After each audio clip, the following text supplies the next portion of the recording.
Ken Sagopi seri 78 Raden Haryo Praburukmo Triman. Dengan bergetar Ken Sagopi menerima surat itu. Kemudian diserahkan kepada Ki Ontogopo. Ki Ontogopo yang sudah sumeleh atine, hatinya sudah mengendap, menerima dengan tenang, kemudian membacanya dalam hati. Sesekali ia menarik dahinya, sesekali mengangguk-angguk, tanpa menunjukkan perubahan sikap. Ki Ontogopo kemudian menyerahkan kembali surat tersebut kepada Ken Sagopi untuk dibacanya. Melihat sikap Ki Ontogopo yang biasa saja, membuat Ken Sagopi merasa tenang. Kata demi kata, Ken Sagopi membacanya, namun baru beberapa saat terlihat matanya berkaca-kaca, bibir atas digigitnya. Ia masih melanjutkan membaca surat itu. Hidungnya pun terlihat kembang kempis menahan tangis. Ki Ontogopo yang sudah mengetahui isinya bisa memahami perasaan Ken Sagopi. Sedangkan Raden Haryo Praburukmo hanya bisa menduga-duga isi surat tersebut. Ia hanya diam menunggu apa yang akan dilakukan oleh Ken Sagopi. Belum selesai membaca surat tersebut, tiba-tiba Ken Sagopi memekik kecil menangis sambil menutup mukanya. Ia berlari masuk kamarnya. Nih, hanya itu yang terucap oleh Ki Ontogopo. Ia pun membiarkannya Ken Sagopi masuk kamar. Sedangkan Raden Haryo Praburukmo hanya terpaku bengong, tak tahu harus berbuat apa.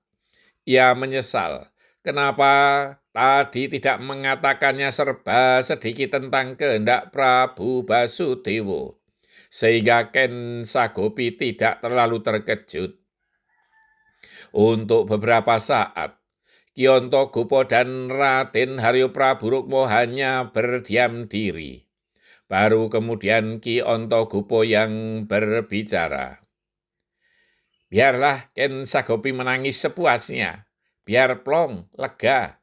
Nanti saya yang akan memberi pengertian. Silahkan, Raden beristirahat di kamar yang telah kami sediakan. Baik, Ki, aku mau beristirahat, jawab Raden Haryo Praburukmo singkat. Di dalam kamar, Ken Sagopi tengkurap di tempat tidurnya. Ia pun menangis sesenggukan. Ia tidak mengira sama sekali akan dijadikan triman kepada Raden Haryo Praburukmo. Ia belum bisa menerima kenyataan ini, yang sama sekali tidak ia duga. Lelah tengkurap, ia pun telentang memandang langit-langit. Ada dua ekor cicak yang saling berkejaran, kemudian saling memadu kasih, seolah menyindir hatinya yang sedang risau. Malam hari itu, Dityo Suratimontra memerintahkan para prajurit Telik Sandi untuk secepatnya melaksanakan perintah membunuh anak dari Prabu Basudewo. Mumpung orang-orang Mandura belum mengetahuinya, pikirnya. Pemimpin prajurit Sandi pun segera merancang rencananya. Para prajurit Sandi segera dikirim ke Mandura, di antaranya beberapa prajurit wanita.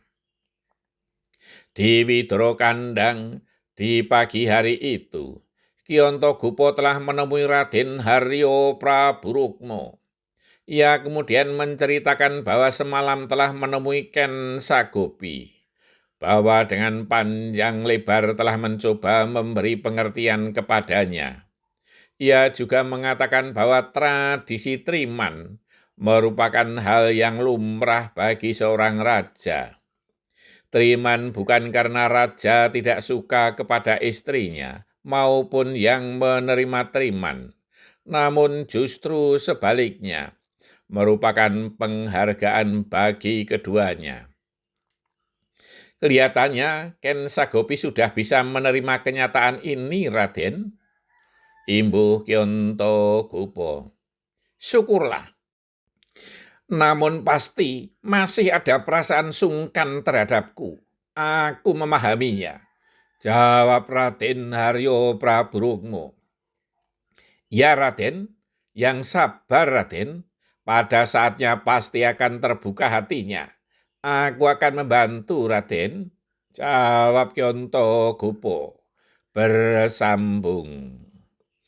Realita kehidupan kadang jauh dari angan-angan yang diidamkan, namun memang harus terjadi.